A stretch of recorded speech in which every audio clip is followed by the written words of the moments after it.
Hey everyone, we're going to be going live any second now. Just testing to see if you guys can hear me. Let me know if you can hear me. Always got to do that little test at the beginning.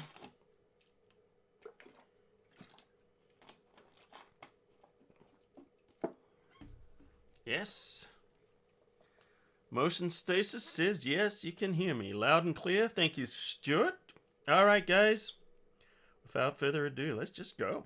No countdown. We are just kicking off right now. Welcome to Live from Lockdown.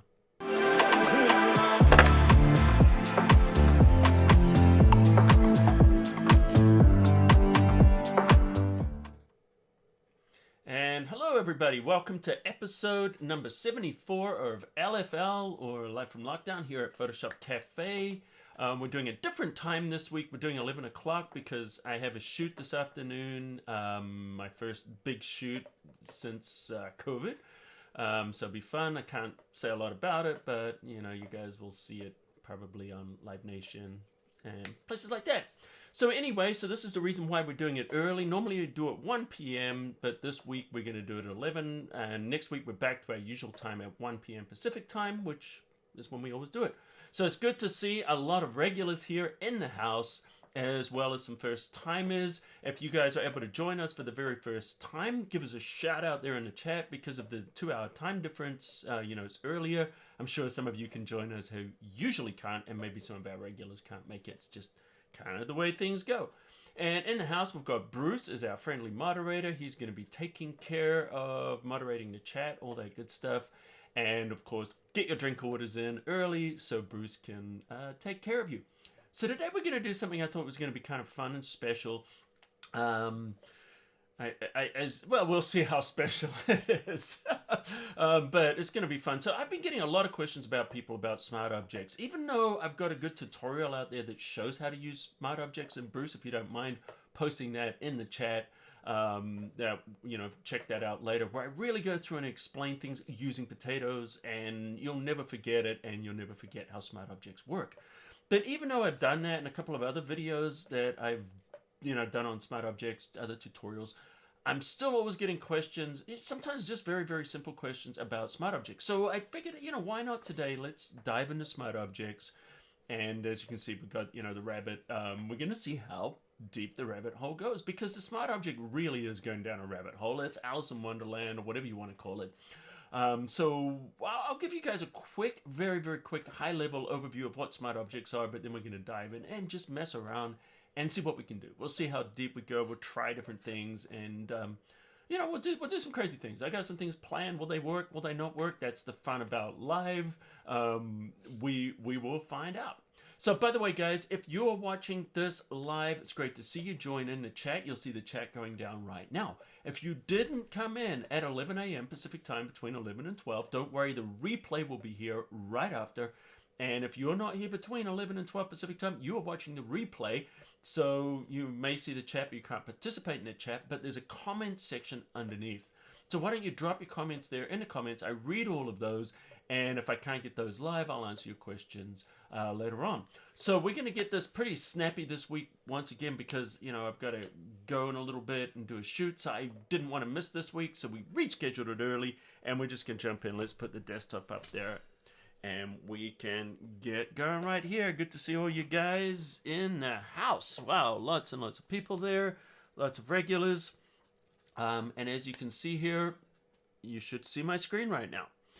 All right, so let us get started. By the way, people are going to be trickling in, just let you guys know, because just in the struggle to get this out in time and get it done, the email was sent a little bit late, so we're going to have people trickling in as that email's hitting. So let's just get started. So we're just going to open some things here. I'm just going to choose File Open, and let me just dump this on the desktop here and get some things going. By the way, guys, if you have any good questions, or any questions really related to any of this, go ahead and drop those questions in there, and Bruce will pick his favorite ones, and he will highlight those for me to see. Yeah, it's going to be good. All right, so let's open some images here. We've got some images I've got set for Smart Objects. See if I can get my brain going. It was a little early in the day for me, so it's going to be fun. All right, we are opening some images right now. And why don't we just start with just, we got some rabbits. I don't know. I just thought rabbits and eggs just seemed like a fun thing to use for explaining Smart Objects. So why don't we start with an Easter egg? Why don't we cut this out? So I'm going to show you an easy way to cut this out. One of them is we can go into channel here. And we'll do a channel-based cutout. I'm just going to duplicate that blue channel because it has the most contrast in there. Hit Control L for levels. And then what this will do is this will compress the blacks into black. And then we push the whites into white. And it just makes it easy to make these kinds of selections. And by the way, the gray, I'm trying to get that shadow out of the way.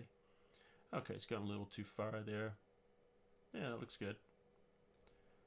So channels are great for this, and all I need to do is control click, and that will select those areas that we want. And why don't we hit Command Shift I? That's going to inverse this, so now we're selecting the egg. Now, I didn't want to spend a ton of time here on selections because this is not what the tutorial is about. I'm just going to hold down the Alt Option key, use the lasso tool, Ted Lasso. How many of you guys watch that, by the way? And I wonder if they call it Ted Lasso because in the UK and New Zealand, Australia, I think they say lasso. And the word is actually lasso because it's only got one O, but maybe they're making fun of that because that's, the whole show is about the differences between British and American cultures. So anyway, all of that aside, we just cut out the egg, and I'm going to grab this egg, and we're going to drop it into the grass. There we go. Huge egg. Let's make it a little bit smaller. We don't need a big... hang on. Before I resize that, let's get into the very first thing about Smart Objects. So, I'm going to make 2 copies of this egg. So the first reason, maybe, that we would use a Smart Object is... it protects our image, so it gives us re-editability. Don't worry, we're going to dive in much deeper than this, but I just want to start with some basics. Okay, so if we look at 2 objects here, if I want to convert this top layer here into a Smart Object, all I do is I right-click and I choose Convert to Smart Object. And you'll see this little icon there. Let me make it larger so you guys can see it. Let's make it huge. There we go. And that little icon means that we have a Smart Object. So they both look the same, but they don't behave the same. Let me show you something. If we select both of these layers, so I'm just I'm actually Shift just clicking, and now I've got both of them. We have 2 O's in lasso in, oh really, in UK, well there we go. I learned something, thank you Chris. So I am going to Control T there, and we are going to just make this really small. All right. Okay, so those are nice and small. Awesome. Let's make them big again. All right, let's just go back, and we're going to make these larger. Hit the Enter key, and why does the one on the right look better? Let's do it one more time just to really showcase the difference. So we're going to go really small. Once again, Control T. So we scale it up, we scale it down. How many times do we do that with our photos, with our designs? We do it all the time. Okay, so the one on the right, which is a Smart Object, still has maintained its full quality. The one on the left, though, has got really crappy looking. It's got, look at it, it's soft, it's blocky. Any of you guys ever find this happens to your images? Look at the edge. Look how soft and blurry that edge is. And the reason for that is when we are rescaling an image, we're not talking about a vector. A vector is a different story, but when we're doing a rasterize, which contains pixels, kind of like a photograph, it's going to get softer the more we transform it. So that means we keep noodling with these, we're going to ruin the quality of them.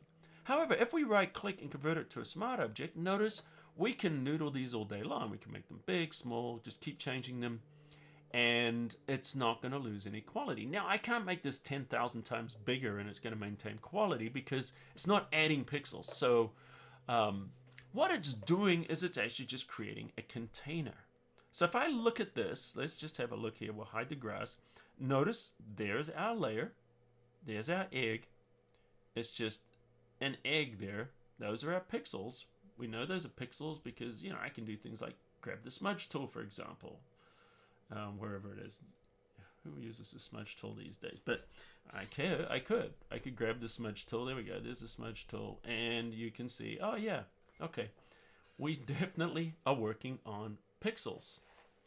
Yeah, and the performance of the smudge tool, by the way, is not the greatest on high resolution images. All right, so let's go to the other one that we converted to a smart object. Well, what's the difference? If we hide it, it looks the same, right? Once again, this little box, what it does is it puts it inside a container. So that image, we're not actually looking at that rasterized image, we're looking at the smart object. So when we change the size of that, we are changing the size of the container, and the object inside is just linked.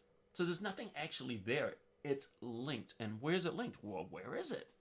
Well, glad you asked. This means it's linked somewhere. So if I double click on there, it opens a new image, which is a PSB.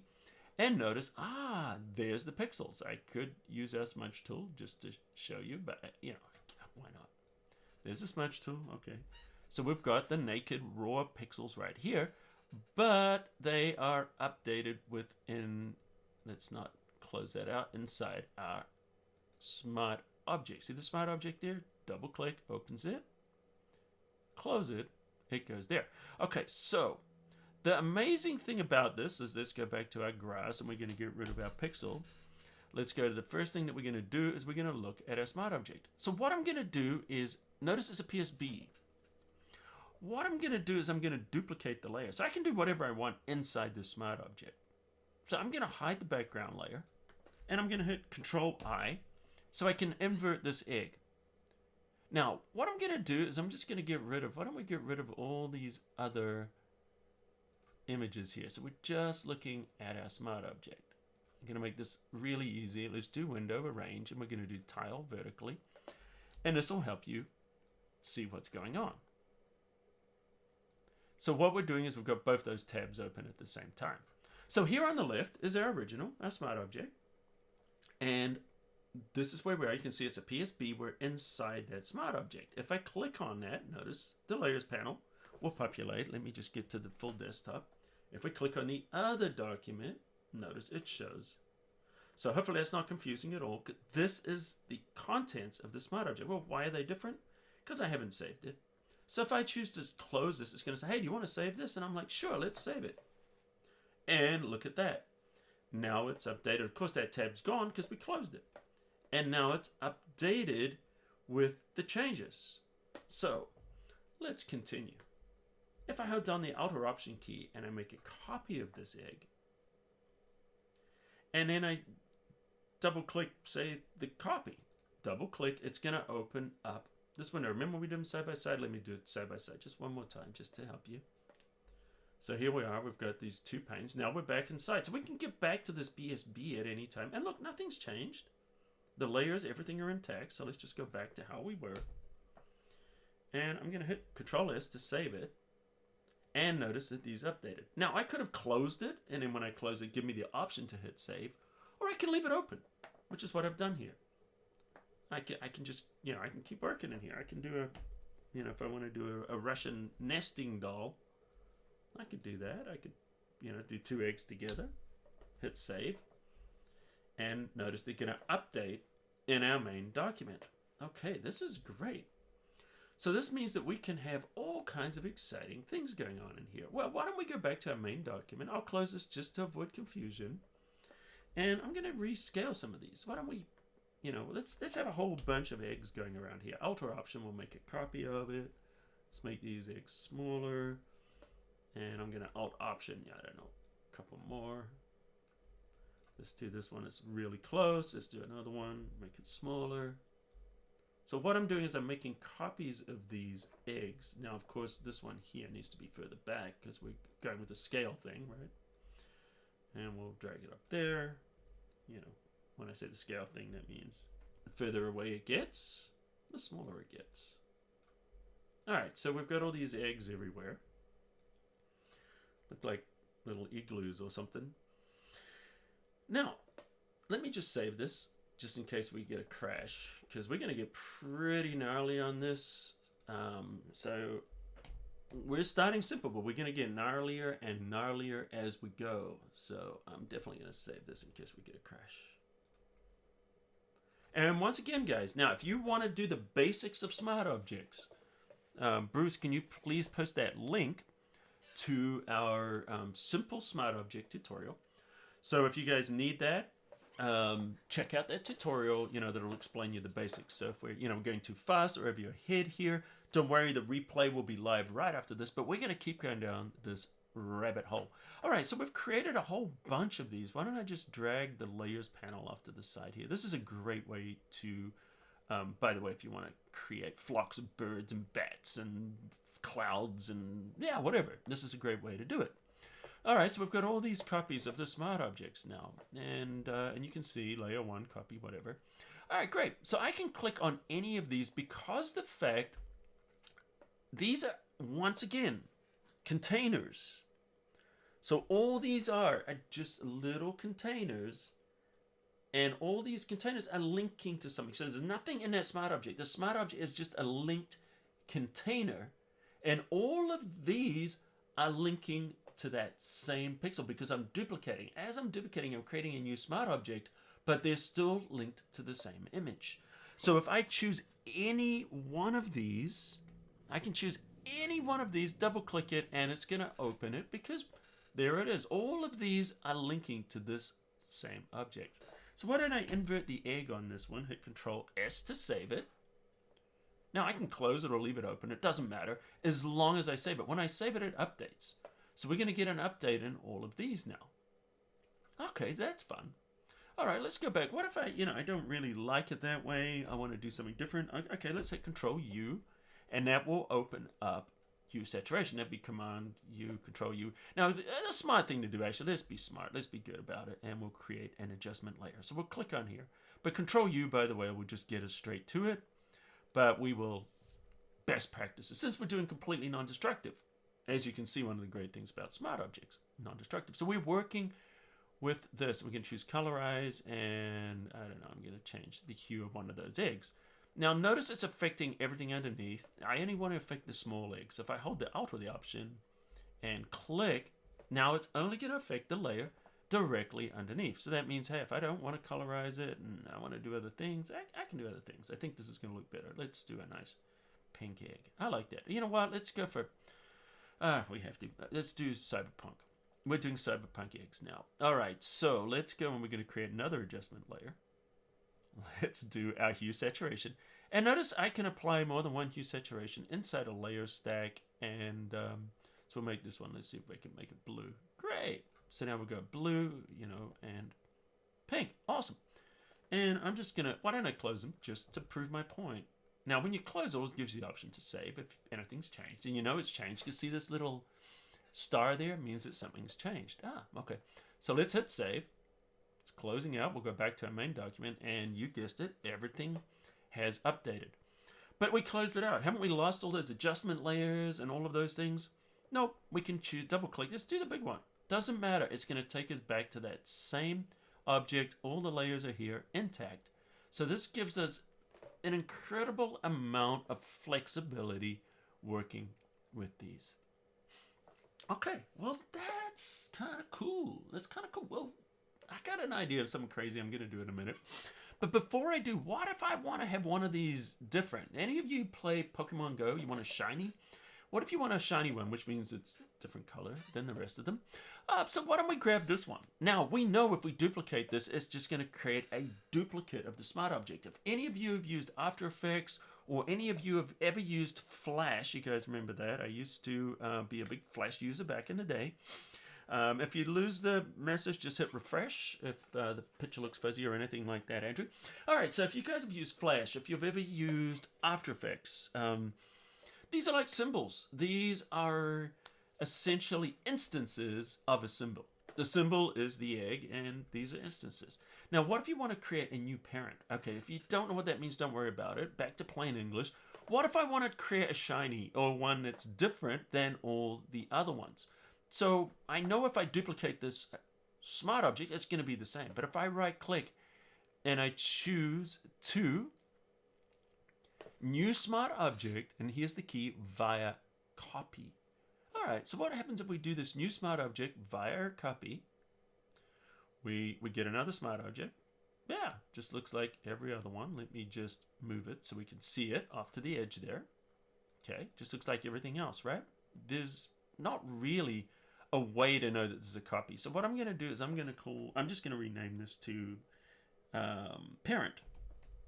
It's not real a parent, it's actually, well, these are considered children. So it's a parent because that means, no, changing the name is not going to change it. I'm just doing this so we can identify it. And we'll just put a color on there so we know too. Okay, so I know if I double click and I go into any one of these smart objects and I change something and I save it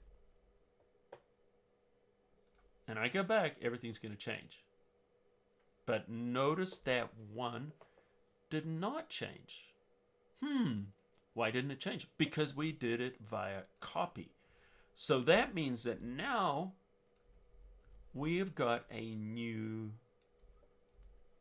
family of smart objects. All right, so why don't we take this one, we're going to put it here and drop it in, I don't know, behind. Well, actually should come out in front. Let's get it because it's big. Let's get you up to the front where you belong. There we go. Let's move some of these around. All right, so now we've created two families of smart objects because we did via copy, and thank goodness I changed it to red so we can see all the new ones are in red. So that means if I double click on one of these red ones and I want to make it look like the rest, I just turn that off, hit save, and go back to our main. Yep, everything's the same. Let's go back to a regular one. Why don't we make these, turn it back on, hit save, and notice now these two are acting independently than the rest. So this is how you can start to spawn off things. You can create multiple instances, you know, like maybe you want to change sizes or do different things, or, you know, maybe you're creating thumbnails or logos and you want to create them into sets. Like maybe you've got a whole series of thumbnails you're creating and some of these belong to different series. You can create all these different series in here. There's so many different things you can do with these smart objects. This is amazing. Okay, so now that we know that, what if I want to do something crazy? Let me do something really crazy. I'm going to open up a rabbit because, you know, you don't get eggs without rabbits because obviously rabbits lay eggs. I mean, everybody knows that. All right, so we're going to go here and we're going to choose the, what do you call this thing? The smart object selection. Any of these smart ones, the magic ones, magic wand, quick selection, object selection, whatever you want. And then we can choose select subject. So now that we've chosen select subject, it's getting us a nice rough selection. This is not a selection session, so we're not going to spend a ton of time on this. You know, good enough is going to be good enough for this because our purpose here is understanding smart objects. Okay, so let's put us on a new layer for layer mask because we like to work non-destructively. Yeah, awesome. Okay, so we've got a rabbit. And I'm going to save this as, I don't know, rabbit. I'm so original. All right, so what happens? Let's go back to our main image. And we've got these different ones. What if I want to change the contents of this? So if I right click, nothing happens. If I go over the name of it and I right click, then I get all the options. Smart object, options. Look at all these options here. I'm going to choose replace contents. Now, this is how you can create templates. And I have actually created some pretty elaborate templates in the past using this method. Let's get the window open. All it's doing is just fine opening here. So there's our rabbit. So why don't we just go to our rabbit, hit place, and look at that. Both of these now updated to rabbits. Well, why did they update to rabbits? Because, remember, we created a new instance. I could turn any of these into rabbits. In fact, why don't we go the other way around? Let's just right-click on this one, and we're going to choose Replace Contents. So here's our original smart object. We'll make that a rabbit. I mean, if you want to be like that, let's do this. Okay.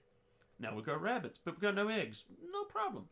Let's go on this one. We'll right-click, Replace Contents. See the kind of flexibility we can give with smart objects. Now, the funny thing is, so few people actually, these are actually not cut out, so they're going to look like that. It's all right. What do we do? What do we do? It's the end of the world. No, you just double click, guys, and we just cut it out. You know, remember, we can do this. It's a smart object. So, you know, it's non-destructive. It gives us the ability to go into that content, and we can just do whatever we want to do, whenever we want to do it, however we want to do it. It's freedom. If you want a freedom tool inside of Photoshop, it is Smart Objects. All right, so we're going to go there. Let's go and make it black. There we go, black. Control click, load the selection. Awesome, go back in here. Let's grab our little thing here. And, oh, we're going to Command-Shift-I to invert it. We're just cutting this out again.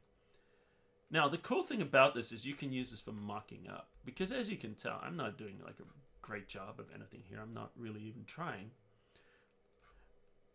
Let's go under our here, and we're going to create a mask.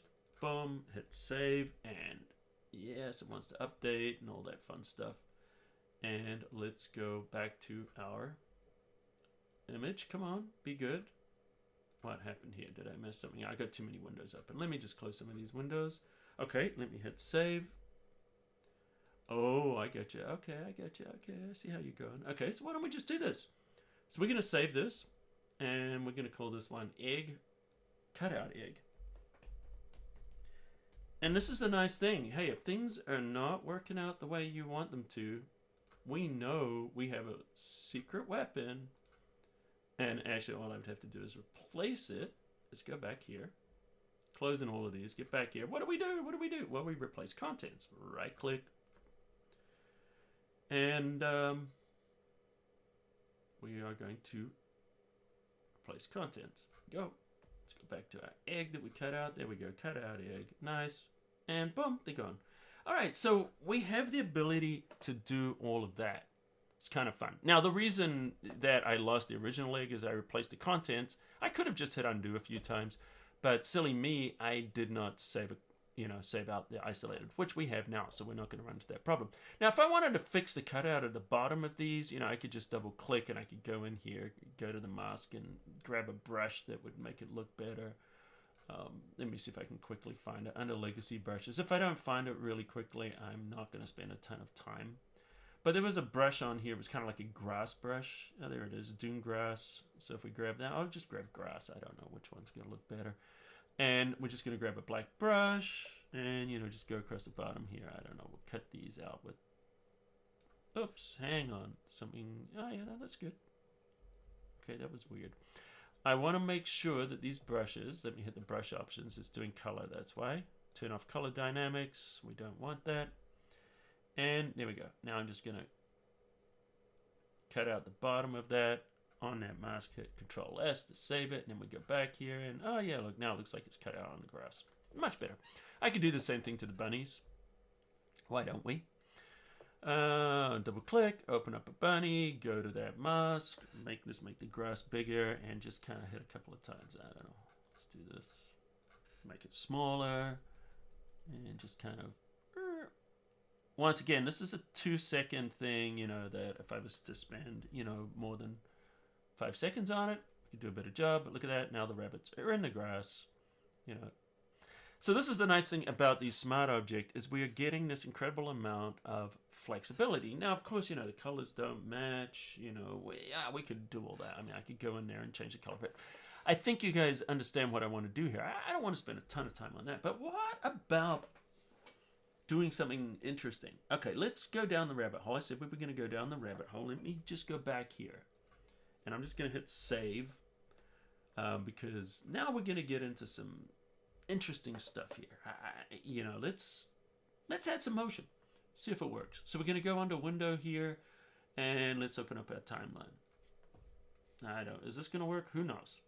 So I'm going to right click here and I'm going to do a frame animation. And then click.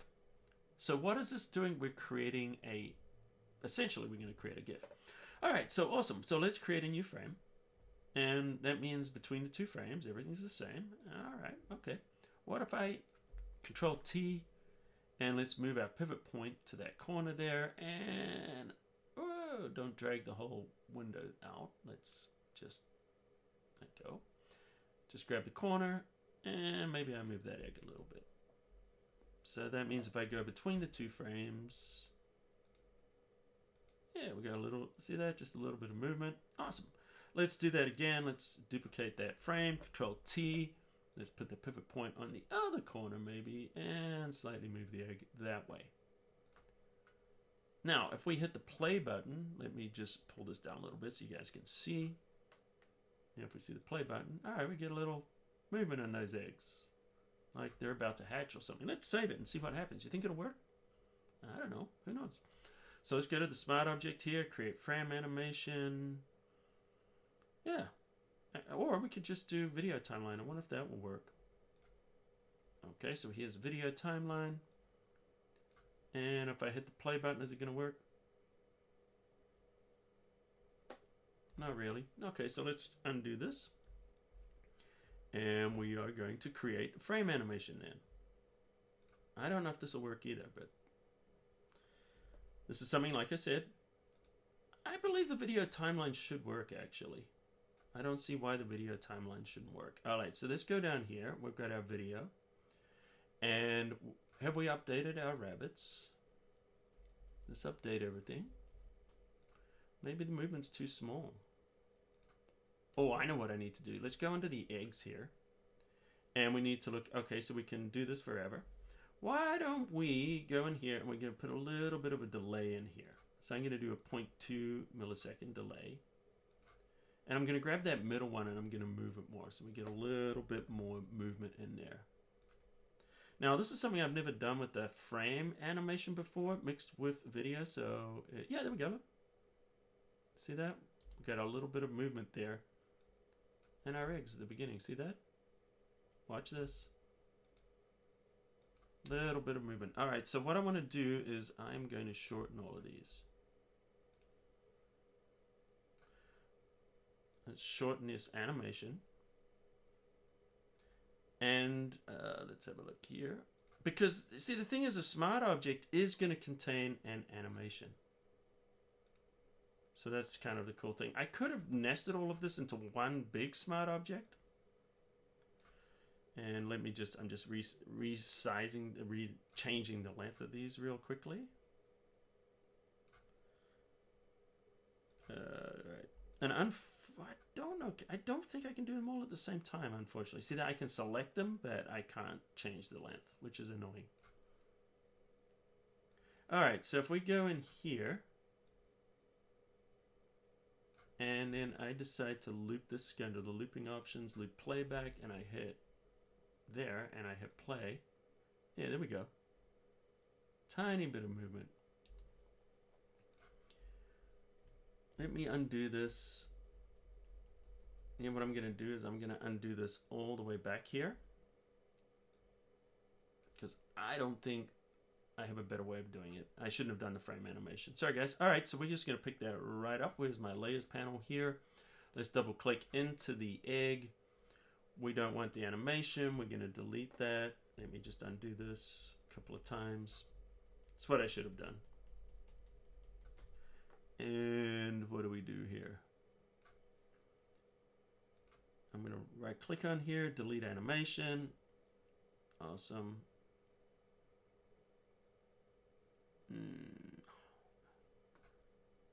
Now I've got this stuck on this video. You know what? No problem. Once again, the nice thing about this is we can right click on here.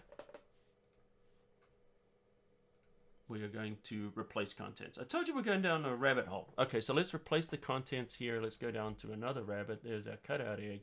Grab that one. Place. Awesome. Now we can double click. We can go back in, and here we are. So we've replaced this. Let's just go create video timeline because I know this is going to work. And then what I'm going to do now is I want to create an animation here inside this video timeline. So we're going to do position. That's awesome. So it starts there. I'm going to move the playhead forward. I'm going to move the egg, move the playhead forward, move the egg again. And so what I'm doing here is I'm creating an animation by doing this. And I could rotate as well. Would look better, but I just want to show you guys how this works. Okay. And then if I make this shorter, and we test it. Let's have a look. Yep, we've got an animation, and of course, because it's got that mask, I should not have done it with the mask. That's interesting. Let me see if I can just flatten this image. Control J, put it onto new layer. Let's just delete that, hide that, and then get rid of the mask. Apply a layer mask. But let me get it right in position. It's the thing about live. It's fun, right? You know what? I'm just going to apply the layer mask. We're going to have that little bit of white around there. I'm sorry. That's just how it is. Because I should not have done it to the mask. So if you guys just remember that. Whoa. There we go. See what we're doing there? I'm just going to let it go like that. So just imagine we just applied that mask and I want this just to kind of work. So we're just going to hit save.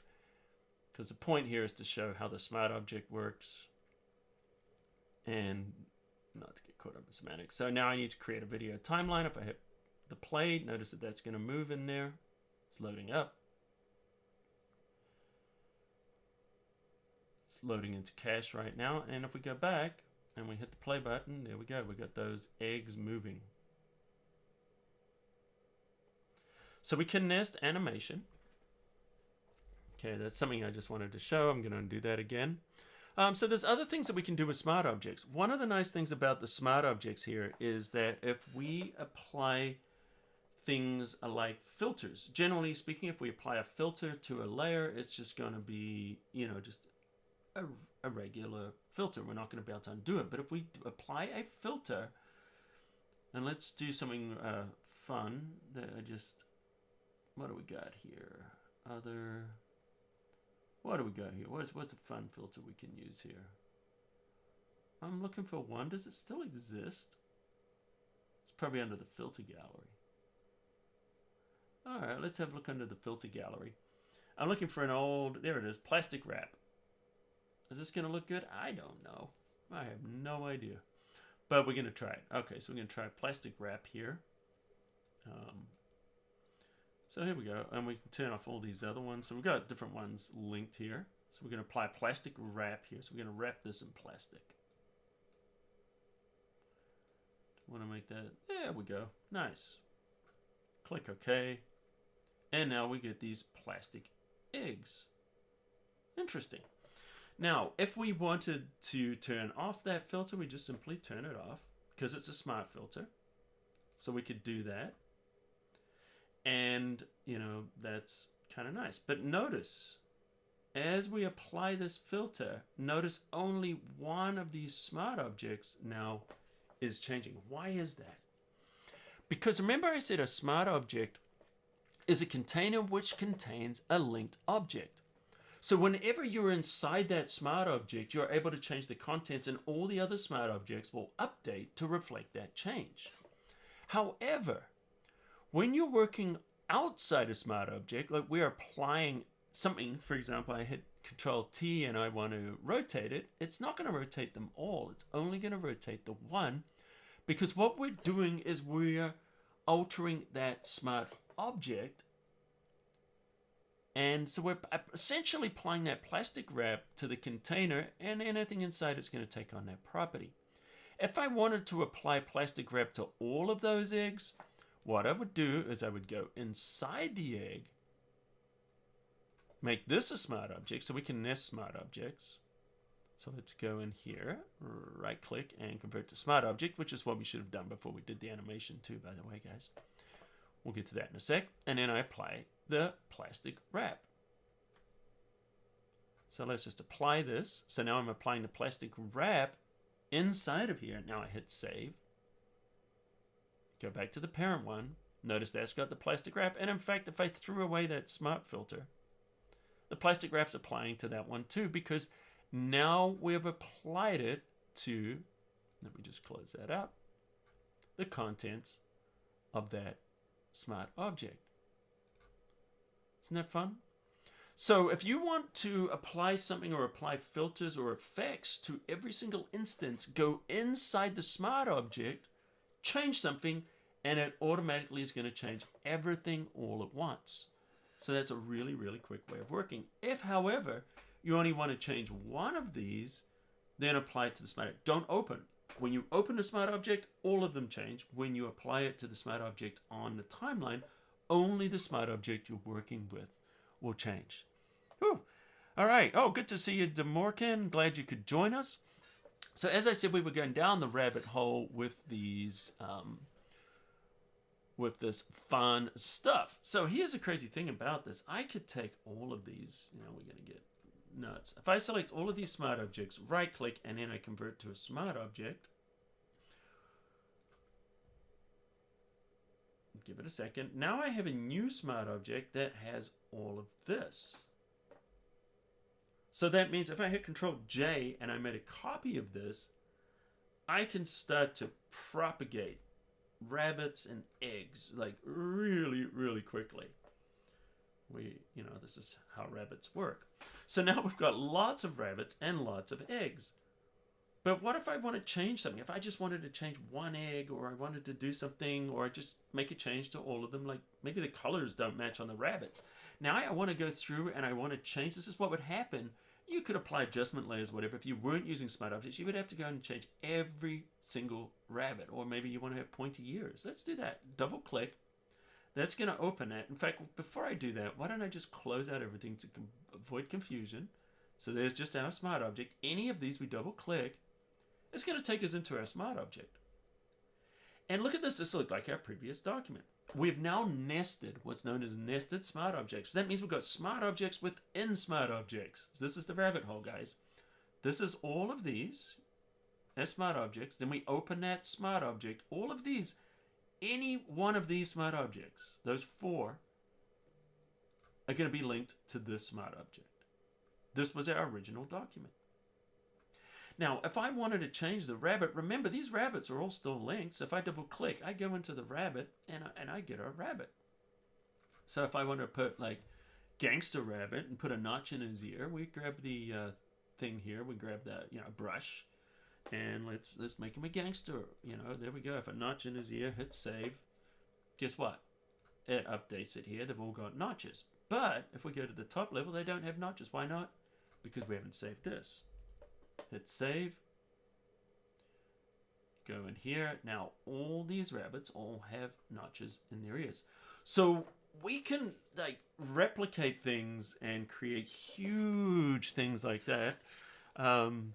That's what they do. Yeah, and if you guys are liking this, do me a favor. Hit that like button, please. It helps us with the algorithm. How are we doing for likes at the moment? Let's have a look. We're doing only 72 likes. Come on, guys. You can do a lot better than that. There's more than twice as many of you here as that. There we go. I like to see it going up. Thank you. Questions on smart objects, guys. Drop a question in here if you've got a question on smart object. Now, I got a little hairy earlier on when I was doing the animation because, it's something I haven't, done in a while. But with the animations, we can also do the same thing. We can create nested animations. So you can literally create animations within animations within animations. Let me show you. I'm going to do a real simple one here. I'm just going to create a new document. We'll just do this on its own. And I'll just show you how this works. So what I'm going to do, and I won't spend a ton of time on this, I'm just going to create a layer and we'll put a ball on it. What is a ball? It's a circle. Why do we call it a ball? Because we have imaginations and we can imagine it's a ball. So let's right click and convert to, let's just rasterize it. All right, so we have a ball. What a ball. Sorry. Okay, so we're going to create a timeline. Now I'm going to right click, I'm going to convert this to a smart object. Now I want to go inside the smart object and make it bounce. So let's go inside, we double click, we're in here. And wow, we need more space in here. Okay, so let's crop this. This is going to definitely change things a little bit within our main document. And we'll fix that in a second. I get carried away there with that crop tool. The reason I do this, by the way, is because I'm working on a very small screen resolution compared to what I usually use when I do the live streams. Okay, so I'm going to do that, and I'm going to hit Control-S to save it, and then we're going to go back into our smart object with the balls here. And there we go. There's our lips. Our ball is in there. Awesome. good, good, good. All right, so let's go back in there, double click, we go in here. And if we want to make it move, and I have a whole other courses on, you know, animation and stuff like that. We're not going to do all of that, but I'm just going to do this. I'm just going to make it go up. It will create a keyframe. I'm going to create another keyframe, drag it down, grab another keyframe, and maybe come up a little bit. Okay, so this is going to be pretty rough, but it'll show you guys what I'm trying to show you. So let's just play that back, make sure it's working. Okay, so we got a bouncy ball. Awesome. So let's hit Control S, save it, go back here, and we check it in the thing. We've got a bouncy ball. Look at that. It worked. So this is how they do walk cycles, different things like that. So now I can create another transform. I'm going to start it on this side, and I'm going to move it across, and let's drag it across here. Now watch what happens. Now it bounces up and moves across. So that's essentially, you know, when they do walk cycles animation, they just have a dude walking on the spot, and then they nest it, then they go in here and then slide it across the screen. And you know, if we wanted to have it work slower, we can do it this way too, you know. So now you got a little bounce and then it goes across. You know, you can do all that kind of stuff in there. So that makes it interesting. But here's the crazy thing. If I right click and I convert this to a smart object, notice it still works. That's awesome. Let's go inside the smart object now. And I am going to do, I don't know, let's give it opacity. So we're going to do opacity here. So we're going to do this now, and we're going to fade the opacity down to, I don't know, 0. And let's go back here, and we're going to fade the opacity up. There we go. And then hit save. Then we're going to go in here. We want to save that as well. Go back to our main object. And now we've got it bouncing up and down, sliding across. And of course, we're doing that. Now, if we want to slow down the bounce, what do? Well, we just go under our ellipse. Because we're working with these smart objects, let's go back under here. We've got our position. We can drag this out, change the position. Let me just do one at a time. I'm getting too carried away here. Let me do that.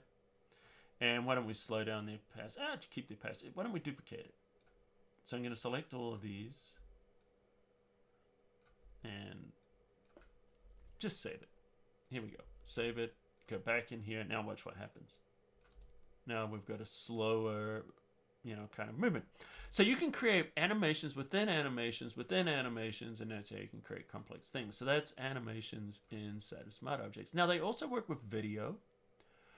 If you're wanting to work with a video clip and you want to apply a filter to your video inside of Photoshop, open the video in Photoshop, convert to a smart object, and then you can apply that filter as a smart filter, and it will affect all the frames of the video. We can also do that when we're working with RAW files. When you open a RAW file from Camera Raw, or you open a RAW file from Lightroom, right-click, open as a smart object, and then that's going to give you the same level of flexibility. In fact, why don't I open Lightroom Classic here, and I'll show you something as soon as it pops open. Here, what have we got? I'll get it on the side because I never know what's going to open. Not that I have anything to be embarrassed of, but I do have some confidential client work. Sometimes I don't want to show anybody.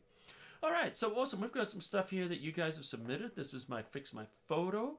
Do we have a RAW file? We do. Thank you very much. Kevin Drummond. Are you in the house, Kevin Drummond? So we're going to edit this inside of Photoshop, but we're not going to edit in Photoshop. We're going to go down and we are going to open as a smart object in Photoshop. So this is another thing the smart object can do. Looks just like any other RAW file inside of Photoshop. Well, actually, normally you can't see a RAW file in Photoshop. Did you know that? Now you do. If you see this icon, that means that we're working with a smart object. Well, what does that mean? Well, that means if I go back to Lightroom, and let's go in and actually make some adjustments here. Let's go to the develop module, and I'm just going to zoom this to fit the screen. Swarm that up a little bit. Let's recover our highlights a tad, open up our shadows. Let's give it a little bit of blacks, give it some contrast, give it a little bit of punch here. Texture, bring out that grass a little bit. Lovely photo, by the way. If you are here, let us know there, Kevin. Love your photo. Thank you for submitting it. We're going to give it a punch of vibrance and pull the saturation back. All right. So if we look at this, we got before, we got after. Let me hit Control S. Well, actually, why are we doing that? I don't know. I have no idea. Saving the metadata, and let's go to Photoshop. And of course, we need to open this again. Don't save, and we go back. I'll show you why I'm doing this. All right, so we're going to do this again. Edit in Photoshop. So we've got some edits to it, is essentially what we wanted to do. Open as a smart object inside of Photoshop. Now we've got edits. If we double click on here, it's now going to bring us into our camera raw adjustment. And if you look at our camera raw adjustment here inside of Photoshop, notice all those adjustments that we made inside of Lightroom have translated through exactly the same. So that means that I can keep these. Oh, not showing the screen. Okay, sorry. Not sure how long did I not show the screen for. Thank you, Bruce. Gotcha. I could have answered and let Bruce say something. Actually, I should have let you say something on the air, Bruce. That would have been fun. All right, so let me just go back here. I'm just going to undo this. I don't know how long this has not been going for. My apologies, guys. I'm very good at doing this. So what I'm going to do is just go all the way back. Close this out. Sorry. Go to Lightroom. Okay, so here's Lightroom. You guys can see this now. And we have Kevin Drummond. Kevin Drummond, hey. Hey, Kevin, good to see you. Thank you for submitting this beautiful photograph. This is what it looked like before. And then I just made some adjustments. We can see here, what I did. Change color, temperature, exposure, highlight, shadows. If I reset it, there it is reset. And there's adjustments. So, right-click, and we're going to choose to edit in Photoshop, but not Photoshop, as a smart object. It's going to open it up here inside. And then what does that mean? That means if I double click on the smart object, opens up Camera Raw, and look, those exact adjustments that I made inside of Lightroom have come through. So that means, hey, if I want to adjust these, if I feel like I got a little carried away with this, which I did, I can fix it. So we can just go in here, change these, and see we have the ability to do that. Just double click our saturation. Let's bring that up a little bit. All right, and then we just click OK. What it's going to do is it's progress. It's going to update. It's going to update that appearance. Double click it. Go through here. Awesome. Awesome stuff. And, if I wanted to go and do something really crazy, just to show you how it works, I click here. Control S to save it. Then we go back into Lightroom. And then what Lightroom does is it creates a copy of it. And you see there's our adjustments. The changes that we made are right there. And it's a TIFF file. It's a layer TIFF file. So that means if I go through here and I try to fix it from not being so messed up, let's do that. Hit Control S to save it. Go back to Lightroom. And in time, there we go. Lightroom will update to reflect that change. So the smart object also gives us interaction between Camera Raw, Lightroom, and Photoshop. So it's an incredibly powerful tool to use for photography as well. Now, let me Control J just to show you something. I'm going to hit Control T and let's just make a few of these. So I'm just going to copy these. Let's just hit Enter. And we're going to copy these out just so you guys can see something really interesting. Okay, so we see those. If I double click one of those, it takes us into Camera Raw. If I make it more blue, click OK. Watch. They all update.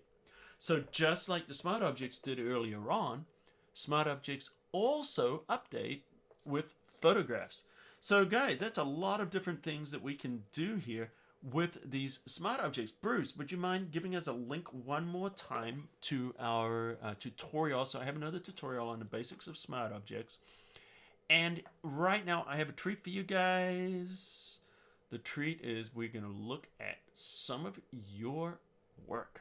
And I'm going to do that right now. So this is that segment where you guys, by the way, smash the like button. Smash it into dust if you don't mind. Good to see you, Hannah. Photo Maker, Cheryl, John, regulars. Oh, I see some new faces there too. If you're new here, say hello and let us know that you are new. I'm very, very excited to have you with us.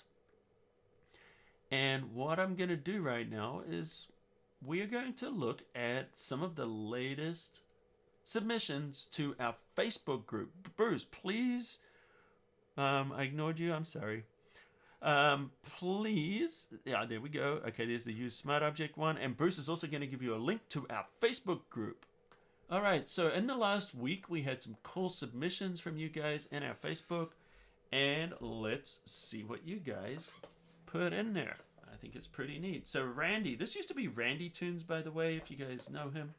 Now he is Randy Monteith, I think. Is that your real name? I'm going to guess that's his real name. So Randy Tunes has been around the cafe for many years. When we used to do our design challenges, he submitted to a lot of those. And hey, Trish, good to see you. And don't worry, guys, we will be doing the replay afterwards. So this is Randy. He did this cool image. Nice job. All right, what else we got here? Franco Tim TMS does these horror-inspired like movie posters, and this is kind of cool. The Wendigo. And Maureen Denny. By the way, if I see any of you guys, just feel free to post your work there in the group. Bruce will give you that link. It's right there. Facebook group. It's Photoshop Design Challenges or Photoshop Challenges Art. Something. Photoshop something. It's there on that link. And actually, I'll tell you, let me bring it up so I can, on my other screen here, just so I can show you guys in case you're watching the replay. We'll keep going through this. But submit your work there, and each week we're going to highlight some of the work from the community. So this is all your guys' work. And it's called photoshopCAFE, Photoshop Art Tutorials and Challenges. That's the name of our group. So just put a request in there, private group, I'll accept you. All right, moving on. Thank you, Maureen. This is a cool image. And let's see what else we have here. Andrew Nichols, you in the house. I know you're here at LFL a lot. Beautiful photograph. I love what you've done with this this composition. It's lovely. Oh, wow. It appeared in a local paper as the photo of the day. Congratulations, Andrew. Well done. All right. And Bruce just gave Thomas a very nice welcome. Good to see you, Thomas. The amazing and awesome Thomas Benner is in the house. Good to see you, man. Good friend of ours. Good friend of the cafe. So anyway, Andrew did this with the owl. Beautiful. I love the faded look on here. You know, the coloring on this nice soft toning. Beautiful. Nice job from a photo shoot last weekend. Great. And then we've got Ogres. Ogres, thank you for submitting this with some birds and some people sitting there. Nice composite there. Sunset, kind of cool, very surreal. And I thought this was kind of fun from John Schultz, pouring on the snow. Andrew Nichols is there. Good to see you, Andrew. Congratulations on that beautiful work. And I thought this was a great concept. I love this, pouring on the snow. And we got some milk going onto the mountains and the snow. Clever, very clever. I like that. Nice job. And Randy, another one from Randy. I really thought this was cool. So he was, there was the award-winning comic here, and he did a variant foil cover here, which I'm going to assume is his feather with the face in it. If you look at that, really nice. Randy has some really good artistic flair. At first you see a feather, then you look, you see the face, and nice job. And congratulations on your recognition for that. Not here, but in the actual magazine. I mean, yeah, you got recognized here too, but I think the Great North Comics is probably a bigger deal. All right, so Terry Robertson, nice job here. First time posting? Well, thank you. Coming home after a hard day's work. I can relate to that. And there he is with his dog going to his cabin. Nice job. And then, of course, our designer friend here, Nurmila. I don't think I ever say his name right. But he does these incredible, whenever there's a special day on the calendar, just go and check out our group, because he always makes a nice design. I thought this was beautiful. Love what he did here. Just great design work. Good message. Randy again. Man, Randy's just taking over today. It's the Randy Takeover Day. And I thought this was just a really cool illustration that he did. Very talented. And Ogaz, thank you. I love the color palette on this. I like a couple of things here. One of them is the composition, the way it's sweeping in, bringing our eye into the image. You know, if the woman looking out, bird flying in, you know, nicely done, nice composition, clean and nice color too. And of course there was Randy again. So anyway, guys, we are right on the top of the hour right now. It's been wonderful. I got a jet because I've got the shoot I've got to get ready for. I've got cameras and lights and stuff I've got to get ready. I got to load up my car and I got to go all the way up to Hollywood and do this shoot. So wish me luck in that. And yeah, if I ever get to share anything about this shoot, I will. I can't really talk about it right now, which is, you know, just typical for around these parts. So anyway, guys, it's been awesome seeing you with the snazzy A1. Actually, I'm not using the A1 this week, Russ. I'm actually using a red. It's a Red Raven, and I'll be using the A7S3. But I will be doing some cool stuff with that A1 soon. But this particular shoot, no, different kind of thing there. So yeah. So thanks, guys. Thanks for the luck, and thank you for joining us. Thank you, Russ. And yeah, it's been great seeing you all. I see, you know, regulars here: Russ, Andrew, Stuart, Bruce, of course, our moderator, David Hallstock. Good to see you, buddy. Photo Maker, Thomas. Good to see you. Tony Mule, of course. Great to see you again. D. Lee Randolph, thank you for joining us. Robin, good to see you. Yvonne, Chris Bacon, great to see you. Leah, thanks for joining us. Hannah, good to see you again. Dojo, good to see you. Tom. I hope that, guys, helped you this week with smart objects. Let me just go to my face. I hope this kind of helped you a little bit with smart objects. Dig a little bit deeper into some of the different things we can do with it. You know, if you've got any questions that I didn't, you know, get during here, drop them in the comments underneath, and I'll look at those afterwards. If you're new here to the cafe or your first time joining us, do us a favor, hit that subscribe button, turn on notifications, and you won't miss any of my tutorials or any of our weekly live streams. Next week, we go back to 1 p.m. Pacific time. So this week was just a one-off, doing it early at 11 a.m. So glad you guys could join us at this early hour or late hour, wherever you are in the world. It's so good to have you. Do me a favor, one last push for likes. That's a thumbs up there if you like this video. It helps us with the algorithm and it helps people discover us. And yeah, guys, great to see you. Till next time, I'll see you at the cafe.